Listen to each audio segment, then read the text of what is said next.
I didn't argue. I didn't beg. I just stood there, silent, and started preparing. 2 days later, when my sister walked through that front door, she wished she never had. But before I tell you what I did next, let me ask you something. Have you ever been the one doing all the work while someone else got all the credit? If that's you, drop a yes in the comments and tell me where you're watching from. I want to know who's here with me. When my mother, Erin, screamed those words at me, they didn't echo. They just hung in the air, heavy and wet, like the humid savannah heat outside.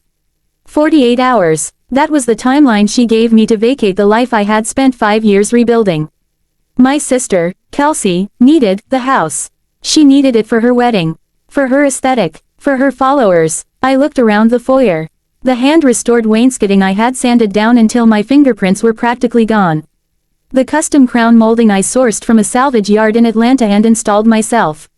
My father, Ryan, wouldn't even meet my eyes. He just stared at the floorboards I had paid to have refinished the year before. This wasn't just a house. It was a rotting Victorian money pit my late grandmother, Eleanor, had left behind. 5 years ago, it was days away from condemnation. The roof was caving in. The foundation was cracking. The city was threatening to level it. My parents were broke. They couldn't afford the $165,000 it would take to save it. So I paid it. Every single dime. I was 24, just starting my interior architecture firm, and I poured my entire life savings into that house. I spent weekends scraping lead paint and rewiring electrical outlets instead of dating. I skipped vacations to pay for a new slate roof. I did it because my father once looked me in the eye, tears shining in his, and said, "Haley, this will always be your home. You're saving our family's legacy." I believed him. That was my mistake. I thought I was investing in a future. But standing there, watching my mother check her watch, waiting for me to leave so she could start staging rooms for Kelsey's bridal suite, I finally understood the truth. I hadn't been investing. I had been paying rent. Expensive, emotional rent. In my family, love was never free. It was a transaction, and I was always the one paying the bill. My therapist calls it the invisible chain of the survivor. When you grow up feeling like an option instead of a priority, you learn to make yourself useful. You become the fixer, the provider, the one who solves problems before they even happen. Because you're terrified that if you stop being useful, they'll stop loving you. I didn't just pay $165,000 to save a house.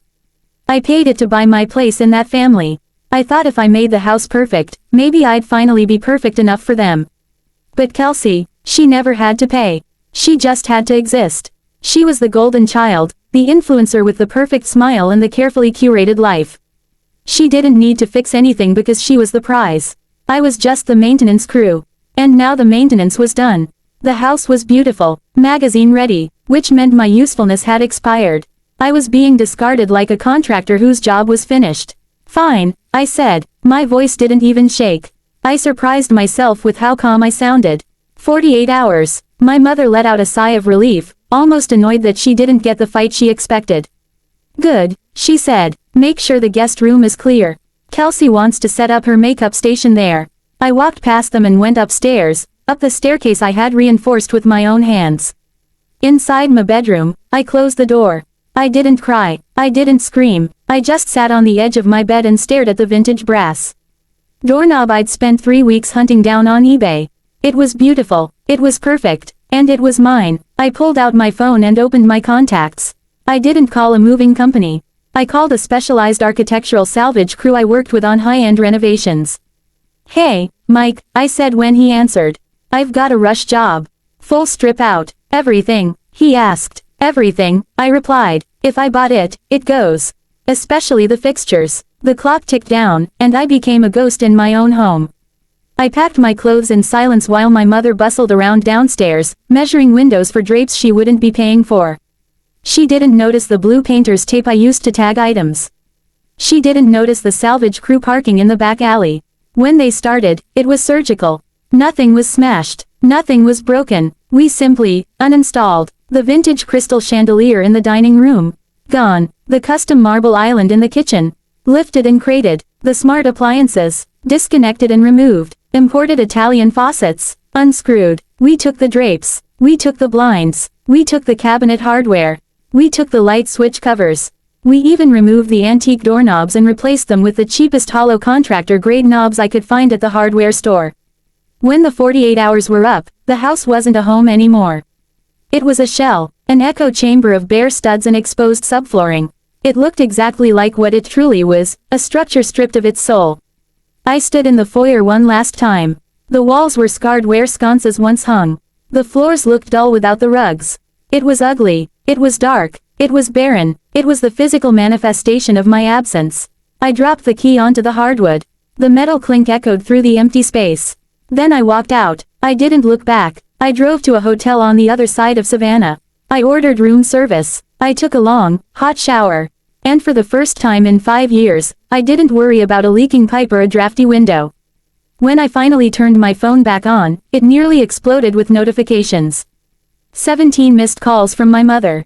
12 from my father. 30 texts from Kelsey. One of hers was in all caps. "You ruined my aesthetic. This is sick. Put it back." Then a voicemail from my father. His voice was shaking with rage. "Haley, this is theft. You stole the fixtures. You stole the value of this house. You're going to prison. Put it back or I'm calling the police." I listened twice. They weren't sad I was gone.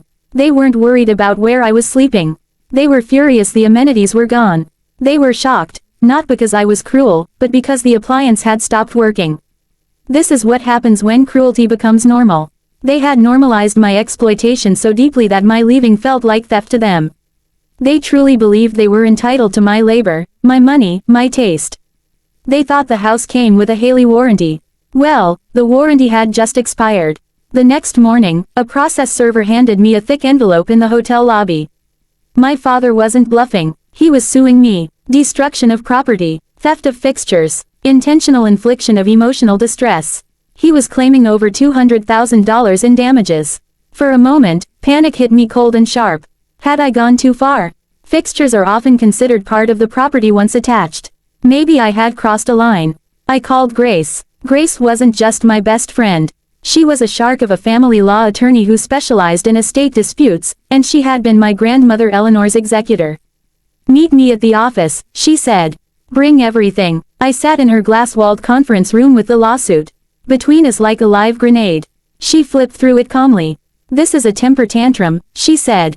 "He's throwing legal spaghetti at the wall. But we'll respond." We dug through everything: receipts, invoices, permits. I had documentation for every single purchase. But Grace wasn't focused on the receipts.